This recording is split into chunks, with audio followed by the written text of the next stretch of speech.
On today's Newsmakers, we're talking with Olympic silver medalist MyKayla Skinner Harmer, who is joining us to explain why she's defending women's sports and backing former competitive swimmer Riley Gaines. With no further ado, here is MyKayla.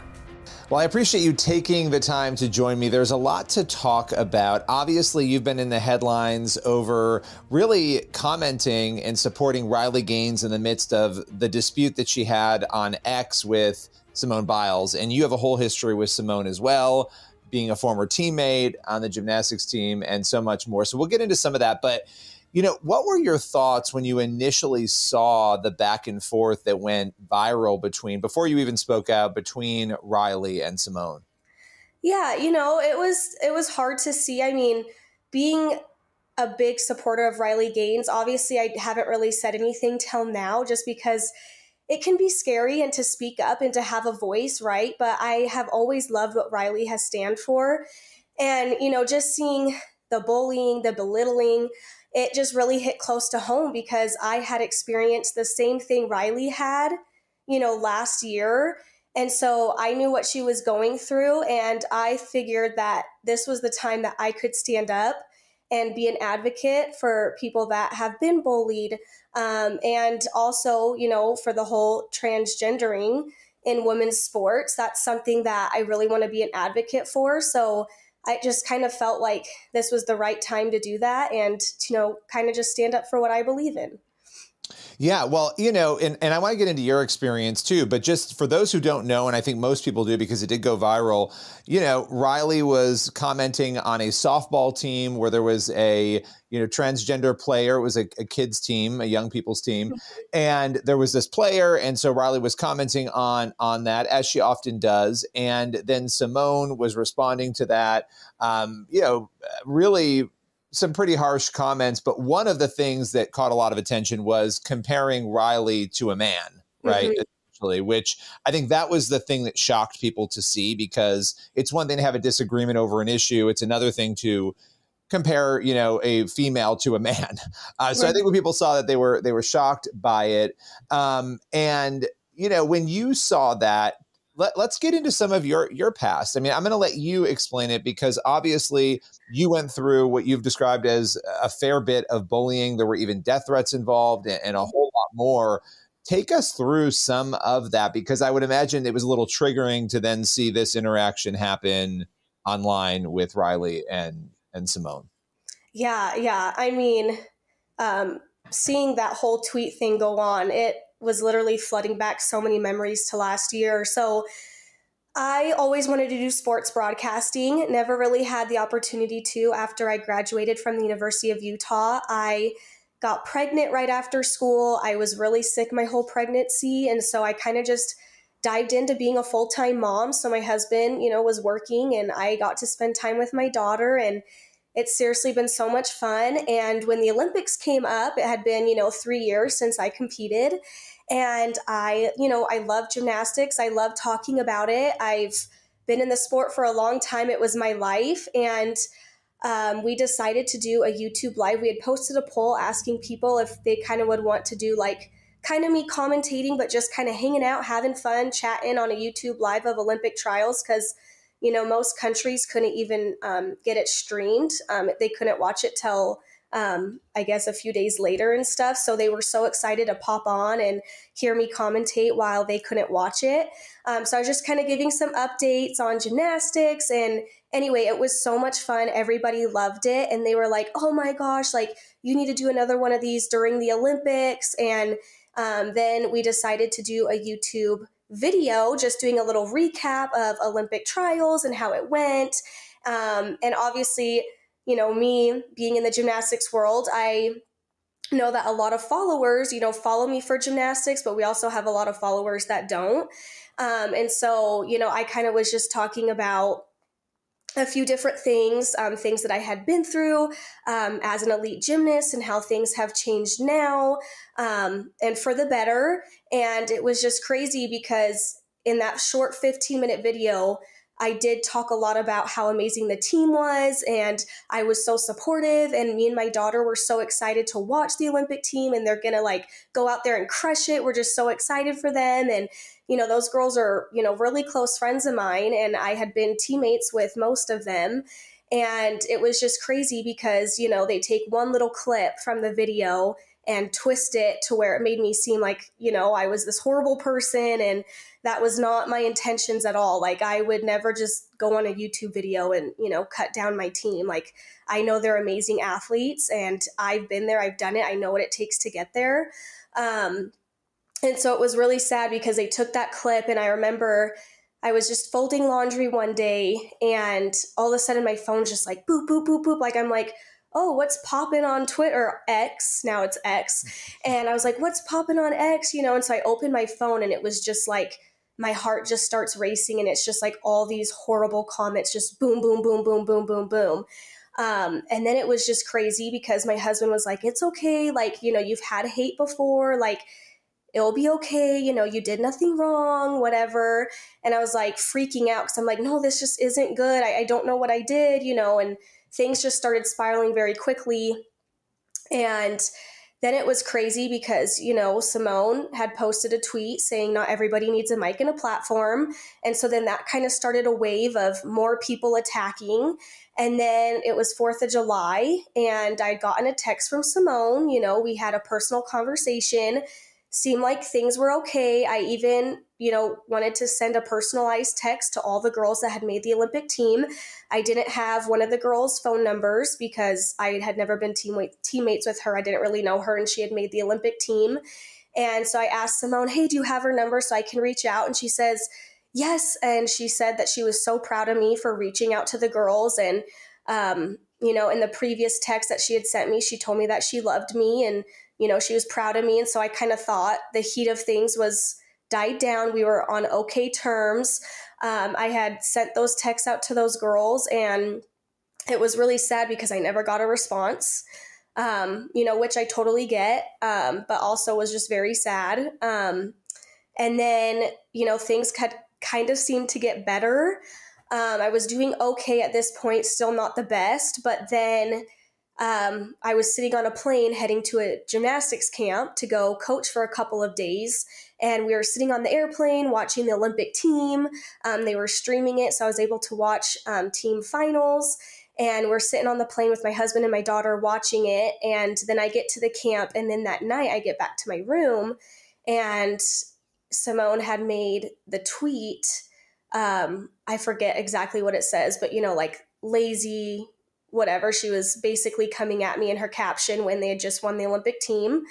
And that, really stabbed me in the heart. That hurt so bad, because you thought you were on good you thought you had cleared this up. Yeah, I thought. And then it was brought back up. Yeah, and then it was like another stab. Like, how do we do this again? I'm like, how could this even happen?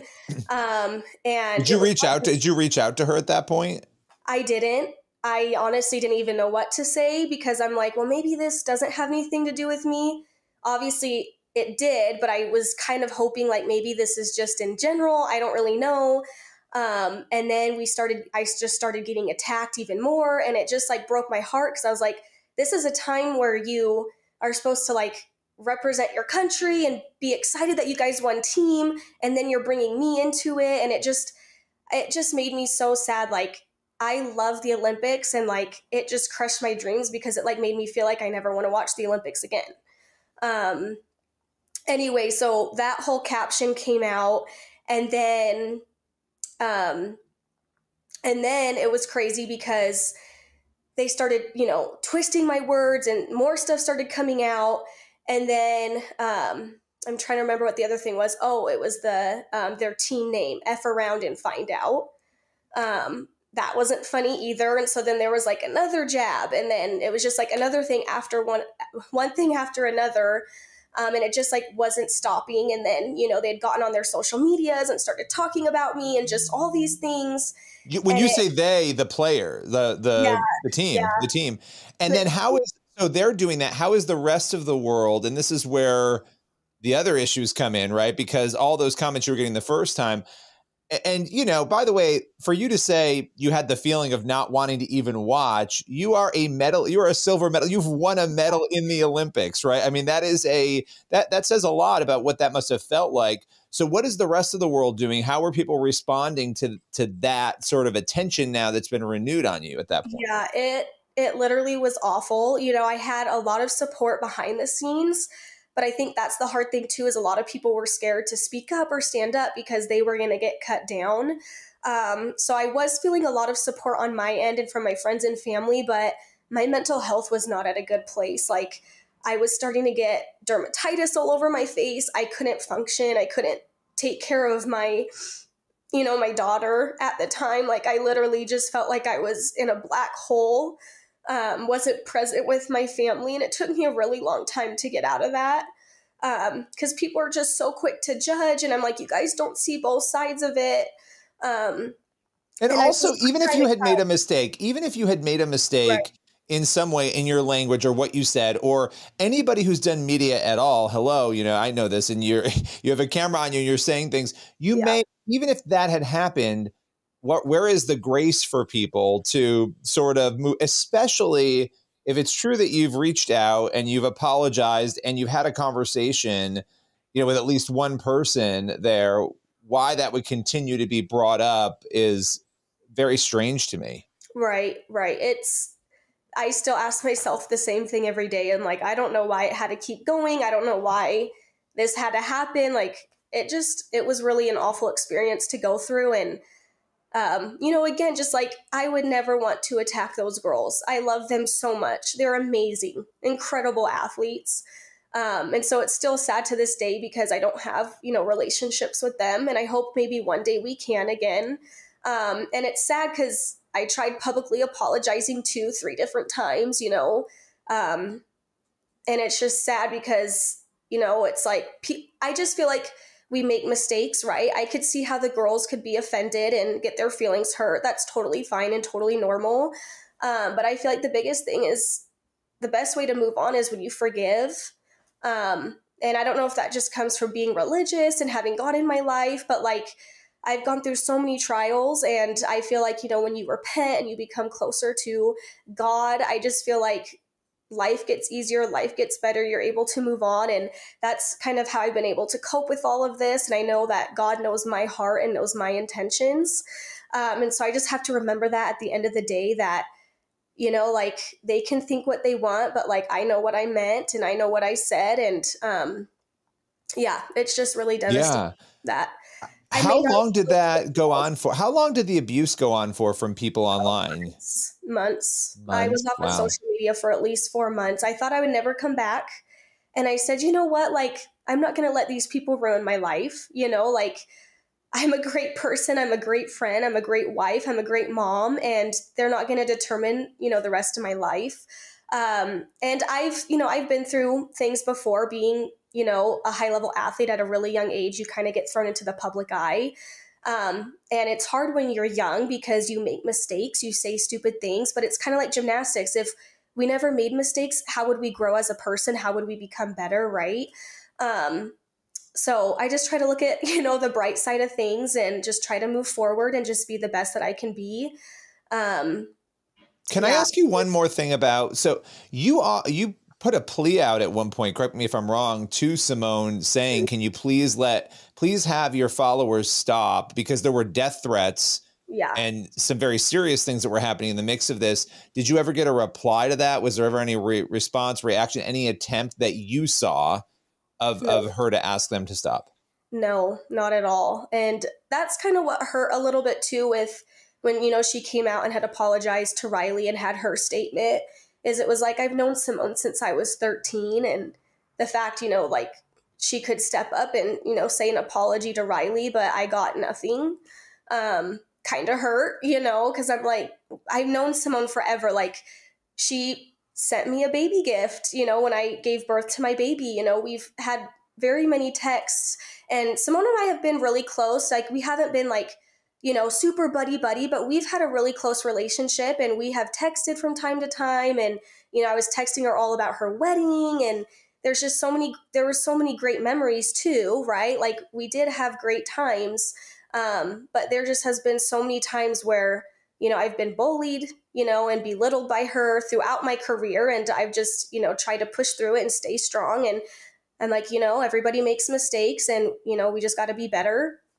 But to see that it's just continuing and continuing and continuing is what's really hurting me. And it needs to end. We need to put a stop to bullying, so. So when you saw kind of bringing it back to Riley, that interaction, obviously everything you just described, you had that experience, and you obviously felt it was important in that moment to speak up and stand forward and say, hey, I want to defend Riley on this. And so that is a scary thing, because this issue, I think what's happened with the transgender sports issue is that a lot of people agreed and felt the same way, but they were afraid to say it. Mm-hmm. People like Riley have been willing to come forward. And even Riley was hesitant in the beginning of her journey, right? Knowing how that went. So, how have people reacted to you stepping forward and speaking out on this? I knew with me coming out with this, it took a lot of time for me to think about it if I even wanted to say anything. And it felt right. I felt like I needed to. Riley's given me the courage and the strength to do it. She's gotten a lot of hate through her career in this, and I knew that was going to happen to me. But honestly, I've seen so much positive and so many people reaching out and saying, I'm so glad that you're supporting women in sports. And that literally makes me so happy, because at this point, like, I've always felt like I wanted to do good, and I didn't know how to go about it, being in the gymnastics world. Like, I've always been scared to support or stand for things that I believe in, because I don't want to get attacked, like Riley has. But I feel like this has been a great opportunity for me to be able to come out, support what I believe in. And I'm just so grateful that I'm able to do it, even though that there has been hate. There's been so much positive, and with that positive, it wants me to keep going, keep fighting, and keep doing good, for women's sports, for athletics. I have a daughter now, that's 21 months, and we do a mommy and me gymnastics class, and I want her to have the best career in athletics. Maybe she might not go that route, but if she does, I want her to have every opportunity to succeed and for things to be fair. I got to have that, and I want her to have that. Well, and as hard as what you went through was, and as horrific as it was, it may have prepared you for the moment of being able to step out, right? Because you've kind of been through the worst of that, and now you can come forward and talk about the issues that matter. On this sports issue, it is really remarkable to me.